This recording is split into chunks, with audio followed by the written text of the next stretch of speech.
They say grief comes in waves. What they don't tell you is that sometimes those waves crash into you while you're standing in your childhood kitchen, staring at a half-empty coffee mug your father will never drink from again.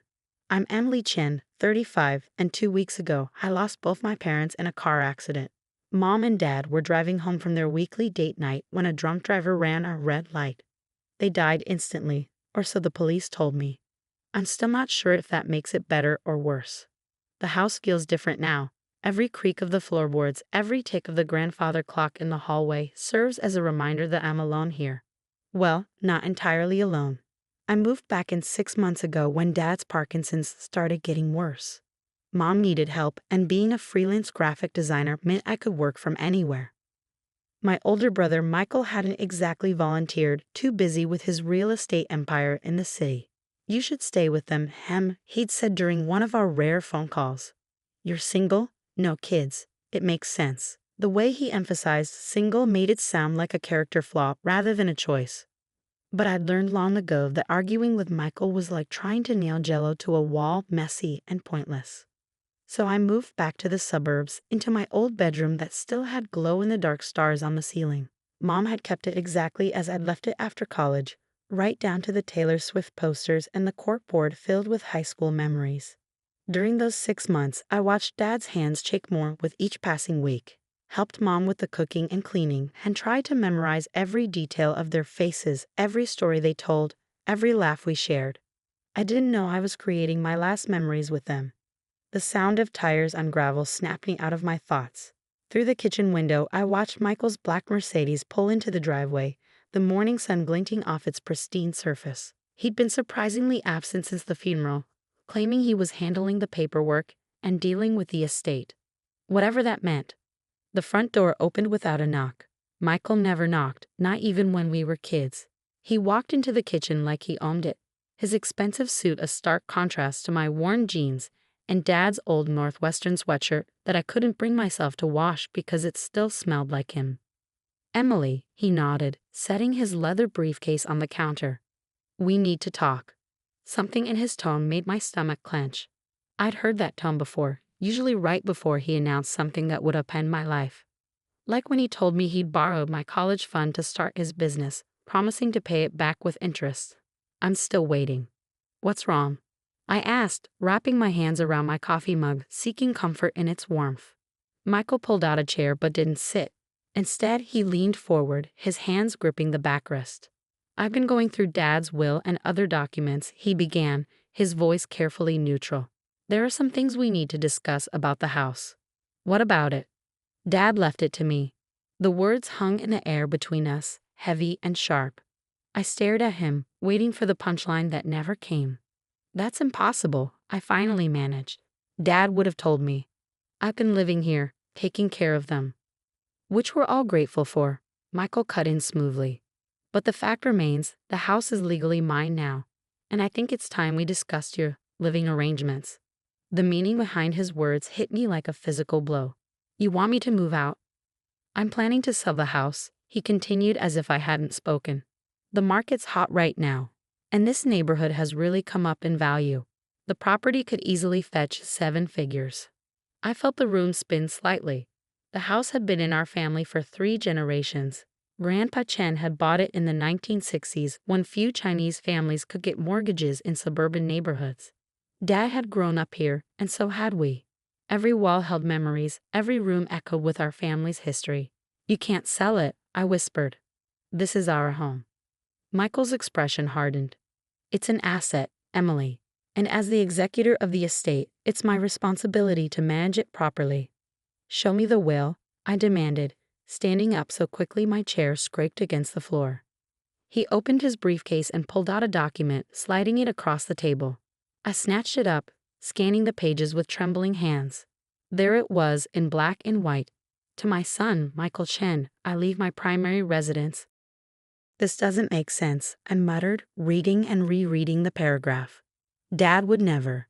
He knew I would make the smart financial decision. Michael said, straightening his tie. "Unlike some people, I understand the value of property in today's market." The implied criticism stung, but I was too shocked to respond. My eyes kept going back to the date on the will, March 15th, 2024. Just 2 months ago. Dad could barely hold a pen in March, I said slowly, pieces starting to click together. His tremors were so bad he couldn't even sign his name most days. Something flickered across Michael's face. Concern? Fear? But it was gone so quickly I might have imagined it. The will is properly witnessed and notarized, he said firmly. Now, I'm willing to be reasonable about this. I'll give you 60 days to find a new place. No. The word came out stronger than I expected. Michael blinked, clearly not used to being contradicted. Excuse me? I said no, I'm not leaving and you're not selling this house. Michael's carefully maintained composure cracked. This isn't a negotiation, Emily. The house is mine legally. If you force me to, I'll have my lawyers. Your lawyers? I laughed, but there was no humor in it. You mean the ones Dad paid for when you were starting out? The ones who helped you set up your first property deal? Don't be bitter, it's not attractive. Michael sneered. Just because you chose to waste your potential on artistic pursuits doesn't mean. Get out. You can't throw me out of my own house. Watch me. I walked to the front door and held it open. And Michael, don't come back without the real will. He gathered his briefcase, his movements sharp with anger. You're making a mistake, Emily. A big one. I'll give you a week to reconsider before I involve my lawyers. After he left, I sank to the floor, my back against the door. The house seemed to close in around me, every surface holding memories that suddenly felt threatened. Mom and Dad couldn't be gone just for their home to be sold off like any other property on Michael's books. There had to be something I was missing. I spent the next 3 days going through every drawer, every file cabinet, every box in the attic. Dad had always been meticulously organized, keeping everything from old tax returns to childhood report cards carefully labeled and filed. But I couldn't find another copy of the will. What I did find, tucked away in Dad's study desk, was his journal. The last entry was dated just a week before the accident. Michael came by today, pushing about the will again. I told him no. This house stays in the family, stays with Emily. She's the one who understands what that means. I've made arrangements. E will know where to look. My heart raced as I read the words over and over. E will know where to look. Dad was trying to tell me something, but what? I closed my eyes, thinking back to all the times Dad had shared family stories with me during those last months. He'd been especially nostalgic, showing me old photos, telling me about Grandpa Chen's struggles and triumphs. One story kept coming back to me, about how Grandpa had built a hidden safe behind the fireplace when he first bought the house. Worried that banks wouldn't protect a Chinese family savings back then. Always good to have a backup plan, Dad had said, giving me that knowing look I never quite understood. Until now. I rushed to the living room, my heart pounding. The fireplace was original to the house, its brick facade unchanged since the 1960s. I ran my hands over the rough surface, pressing and prodding until, there. A slight give in one of the bricks, almost imperceptible unless you knew what you were looking for. The hidden panel swung open with a soft click, revealing a small safe I'd never known existed. My hands shook as I input the combination. My birthday, just like Dad used for everything important. The door opened with a quiet creak. Inside was a manila envelope, sealed and labeled in Dad's shaky handwriting.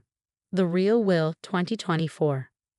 I opened it carefully, my breath catching as I read the contents. This one was different from the one Michael had shown me. Very different. Not only did it leave the house to me, but it also contained something else. Documented proof that Michael had been embezzling from Dad's accounts for years, using forged signatures to transfer hundreds of thousands of dollars to his real estate ventures. Oh, Michael, I whispered, understanding dawning. What have you done? The house phone rang, making me jump. Michael's number flashed on the caller ID. Changed your mind yet? He asked without preamble when I answered. My lawyers are drawing up the eviction papers as we speak. I thought about the documents in my hands, about Dad's last message to me, about everything Michael had taken from our family over the years. Actually, I said, my voice steady, I think we need to have another talk. And this time, Michael, you might want to bring those lawyers of yours. They're going to want to see what I found in Dad's safe. The silence on the other end of the line was deafening. Part 2. The next 48 hours passed in a blur of activity. I scanned every document from the safe, made multiple copies, and stored them in different locations. Years of dealing with Michael had taught me to always have backups. I also called Sarah Martinez, Dad's longtime attorney who had mysteriously retired right around the time the suspicious will appeared. "I've been waiting for your call," she said when I explained what I found. Her voice carried a mix of relief and resignation. "Your father contacted me in February, worried about some irregularities in his accounts. When I started looking into it," she paused. "Let's just say your brother made it very clear what would happen to my law license if I didn't cooperate." "He threatened you?" "Blackmail is such an ugly word," Sarah replied dryly. "But yes, he fabricated evidence suggesting I had mishandled client funds. Said he'd report me to the Bar Association unless I stepped aside and let his new attorneys handle everything." My hands clenched around the phone. "Will you help me now?" "Emily, I've kept detailed records of everything, including recordings of Michael's threats. I may be retired, but I still know how to protect myself and my clients." By the time Michael arrived at the house the next morning, I was ready. He brought 2 attorneys with him, both young men in expensive suits who looked like they'd stepped out of a corporate law firm catalog. I had Sarah Martinez sitting beside me at the dining room table, her silver hair pulled back in a neat bun, her expression pleasantly neutral. Michael faltered slightly when he saw her but recovered quickly. "Sarah," he nodded. "I thought you retired." "Oh, I have," she smiled, the expression not reaching her eyes.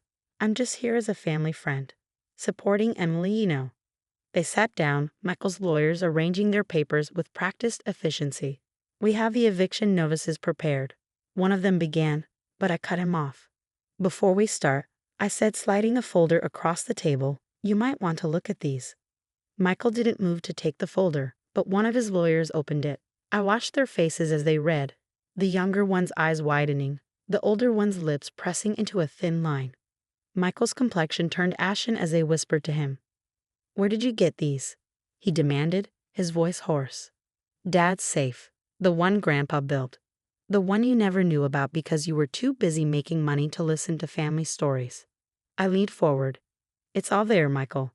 Every forged signature, every unauthorized transfer, every cent you stole from our father while he was dying." "I didn't steal anything," he snapped.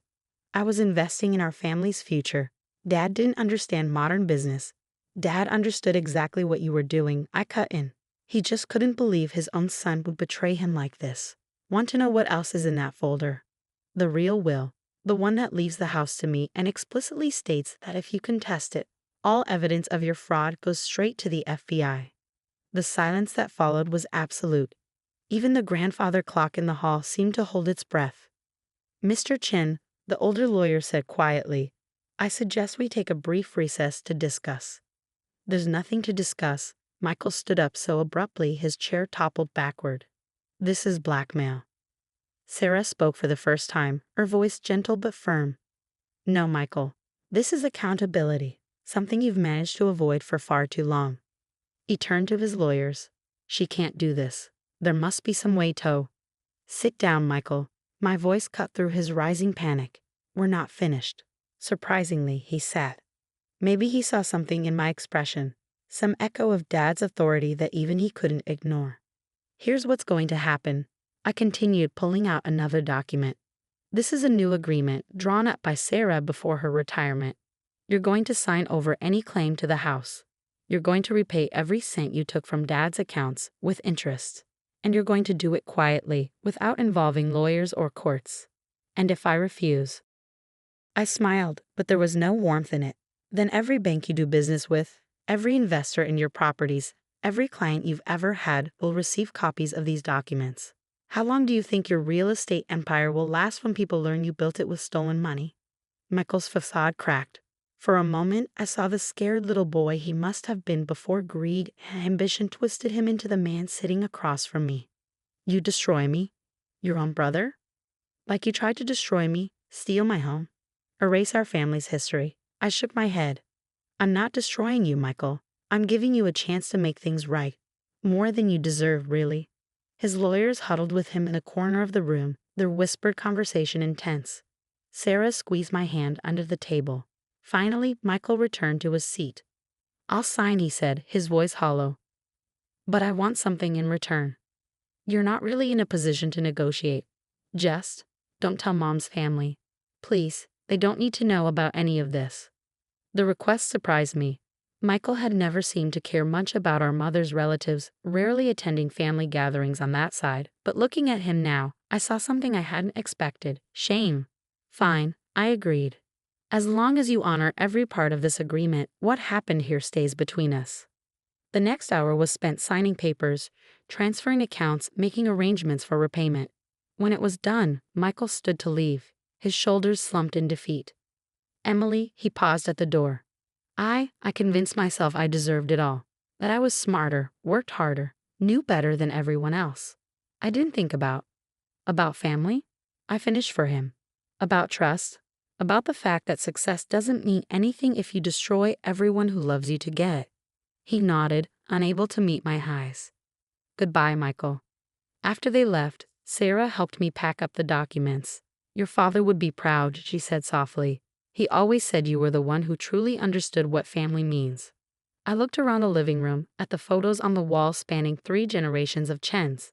Mom and Dad on their wedding day, Grandpa Chen standing proudly in front of the house. Michael and me as children, before money and ambition drove us apart. What happens now? I asked, suddenly feeling very tired. Sarah smiled. Now, my dear, you live. You honor your parents' memory. You make this house a home again. That was 6 months ago. The house feels different now, but in a good way. I've repainted some rooms, planted a garden like Mom always wanted, started hosting weekly dinners for Mom's family, keeping my promise not to tell them about Michael, but making sure our family bonds stay strong. Michael keeps his distance, though he's been making the repayment transfers on schedule. Sometimes I see his car drive slowly past the house. But he never stops. Maybe someday we'll find a way to be family again. But for now, this distance feels right. Last week, I was cleaning out Dad's study and found another entry in his journal, one I'd missed before. It was dated just days before the accident. Washed Emily in the garden today. Planting those roses Ming always wanted. She thinks I'm napping, but I see her. See how she loves this place, understands what it means. Michael wants to know where the new will is. Keeps asking about the house. But I've made sure Emily will find what she needs when the time comes. My daughter is stronger than she knows. Just like her grandfather, she'll protect what matters. I closed the journal, tears blurring my vision. Outside, the roses Mom never got to see were starting to bloom. In the hallway, Grandpa Chen's clock chimed the hour, its sound echoing through the house that 3 generations of my family had called home. Some people say a house is just wood and brick, just an asset on a balance sheet. But they're wrong. A home is built from memories, from love, from the stories passed down through generations. And sometimes, if we're lucky, it becomes a fortress protecting not just our possessions, but our family's legacy. I'm Emily Chen, and this is my home. Not because the will says so, but because 3 generations of my family lived and loved here. Because my father trusted me to protect it. Because even when the walls echo with loss, they also whisper of hope, of continuity, of belonging. And no amount of money in the world can buy that.